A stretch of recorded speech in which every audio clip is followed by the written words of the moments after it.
Hello everyone, my name is Natalie Wei, and I'll be exploring through the mathematical approach in drug resistance in cancer treatments. Recently, in 2022, the National Cancer Institute gathered the top cancer cases in which lung and bronchus, colorectal, pancreatic, and breast cancers are responsible for nearly 50% of all deaths. There have been ways for cancer to be treated, and they are categorized by medical, surgery, and radiation. Such cancer treatments may include surgery, chemotherapy, bone marrow transplant, immunotherapy, targeted drug therapy, and many more. But what if these cancer cells can resist a drug? Again, with the National Cancer Institute, drug resistance can be defined as when the cancer cells or microorganisms, such as bacteria or viruses, don't respond to a drug that will be able to kill or weaken them. It can either occur before, during, or after treatment of the drug. An example may be DNA or genetic changes of how the drug goes into the cancer cells or how a drug is broken down within the cancer cells, which may cause cancer treatments to not work effectively in these conditions.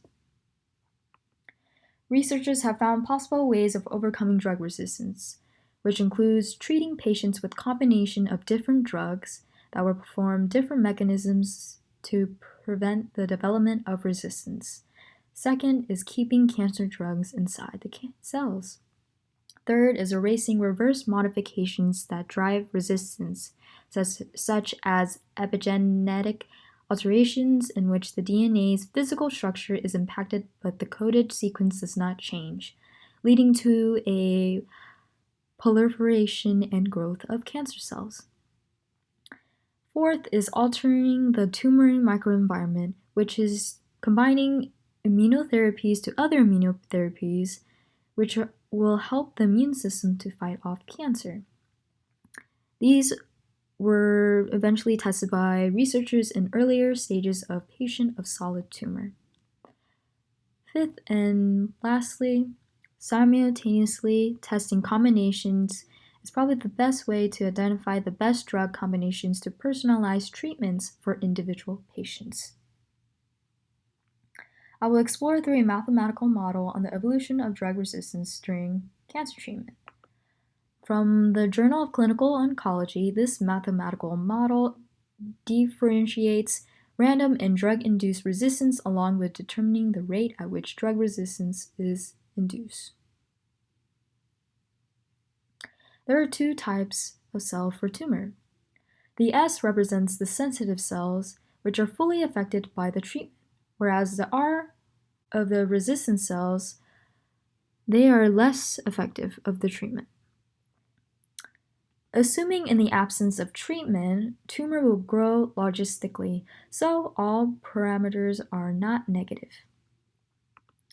Phenotypes S and R each possess individual natural growth rates, so they have separate differential equations. Resistant cells grow slower than non-resistant cells as indicated by 0 is less than or equal to the rate of resistant cells, which is less than the rate of the sensitive cells. The fancy E and the S plus AUT of S represents the transition to resistance, and it's the net term form of it. U of T represents the effective applied drug dose at time t. When distributing the S, AUTS represents the drug-induced term and describes the effect of treatment on promoting the resistant phenotypes, such as when chemotherapy is initiated. In terms of spontaneous evolution of resistance, it is captured in the ES term, which permits resistance to develop even when treatment is in absence.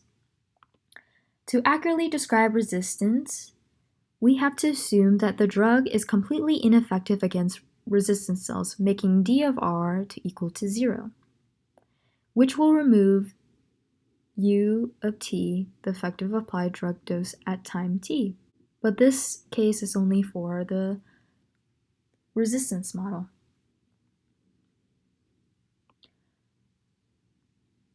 the fancy Y and the capitalized R represents the making of cancer cells to become sensitive to the drug.